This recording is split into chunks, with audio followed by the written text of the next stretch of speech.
Lorsque l'empereur décida de détruire la République, il n'avait pas prévu qu'il aurait besoin d'alliances. Les Sith devaient dévaster la galaxie, exterminant au passage tous les Jedi, leurs ennemis séculaires, et démantelant la fière République. Mais l'empereur avait une vision cynique. C'était sans compter les sacrifices auxquels étaient prêts les courageux héros de la République. Après la prise du secteur Seswana sur la bordure extérieure, l'armada impériale s'intéressa à la bordure médiane. Croyant que la République ne s'était pas encore remise de ses lourdes pertes, les forces impériales chargèrent dans l'espace Botan, où elles furent surprises par l'intégralité de la flotte de la République. La flotte de la République anéantit l'escadron impérial et la bataille de Botawi devint la première grande victoire de la République de cette guerre. La nouvelle se répandit dans la galaxie, ravivant les espoirs perdus et redonnant du courage aux défenseurs épuisés.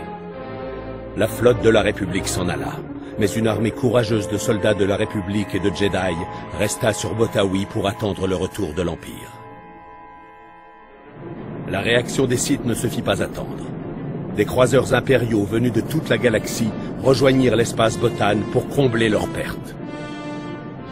Un bouclier planétaire très puissant protégeait Botawi des bombardements, obligeant les forces impériales à attaquer au sol. Le maître Jedi Bel Talusis, près de 80 des meilleurs chevaliers de l'Ordre et 400 soldats de la République étaient prêts à défendre les générateurs de boucliers, jusqu'à la mort. L'inégalité était stupéfiante.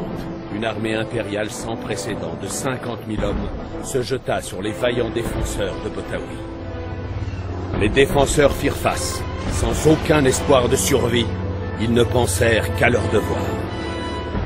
Mais les commandants impériaux trop confiants concentrèrent toute la puissance de leurs armées dans un assaut direct, et leurs forces terrestres tombèrent en masse. Pour chaque soldat de la République tombé, 10 impériaux furent tués. L'Empire fut obligé d'appeler des renforts. Malgré la détermination des défenseurs, il ne resta bientôt plus qu'une poignée de soldats et de Jedi. Ils rejoignirent le maître Jedi Alusis pour un dernier effort. Le grand Moff impérial Zélos proposa d'épargner maître Alusis s'il acceptait de se rendre avec ses compagnons. Ni la fierté ni la témérité n'influencèrent les défenseurs. Ils étaient guidés par la force. Ils n'avaient plus peur de la mort.